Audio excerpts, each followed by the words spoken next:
Hi friends, welcome to Shri Harshi corner. ఇవాళ నేను chicken తొక్కు పచ్చడి చేశానండి. చాలా అంటే చాలా రుచిగా ఉంది.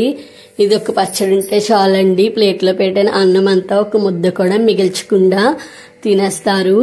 ఎలా చేసుకోవాలో చూసేద్దాం. ముందుగా చికెన్ శుభ్రం చేసుకుని ఒక గిన్నె తీసుకుని అందులో చికెన్ వేసుకుని వాటర్ ములిగేలా వేసుకోవాలి. కొంచెం ఉప్పు పసుపు వేసుకుని బాగా ఉడకపెట్టుకోవాలి.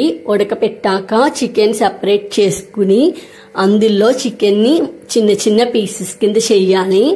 చేశాక ఒక బండి తీసుకుని అందులో ఆయిల్ వేసుకుని ఇందాక పీసెస్ కింద చేసుకున్న చికెన్ అందులో వేసుకుని వేపుకోవాలండి. సాఫ్ట్గా వేపుకోండి. క్రిస్పీగా వేపుకున్నారంటే ముక్క గట్టిగా ఉంటుంది. చిన్నపిల్లలు తినేటట్టుగా వేపుకోండి. ఇది వేగే లోపల మసాలా ఆడుకుందాము. ఎలాగో చూద్దాము. ధనియాలు, జీలకర్ర, ఆవాలు, మెంతులు, యాలక్కాయలు, దాల్చిన చెక్క ఇవన్నీ వేసుకుని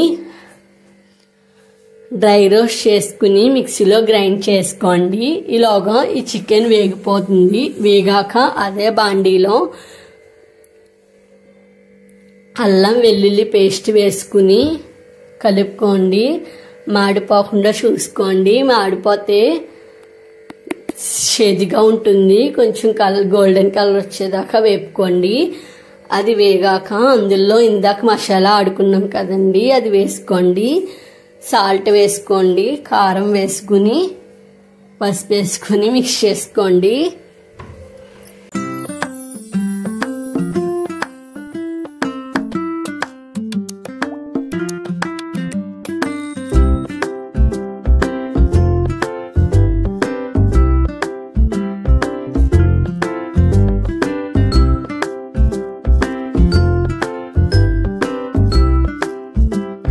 ఇందాక వేపి పక్కన పెట్టుకున్న చికెన్ ఉంటుంది కదండి, అది కూడా వేసుకుని కలుపుకోవాలండి. కలుపుకుని స్టవ్ ఆఫ్ చేసుకోండి. నిమ్మరసం లాస్ట్లో వేసుకోవాలండి. వేడి మీద వేసుకుంటే చేదుగా ఉంటుంది. బాగా చల్లారిపోయాక నిమ్మరసం వేసుకుని కలుపుకోండి. నిమ్మరసం కట్టగా ఉంటే పచ్చడి టేస్ట్గా ఉంటుందండి.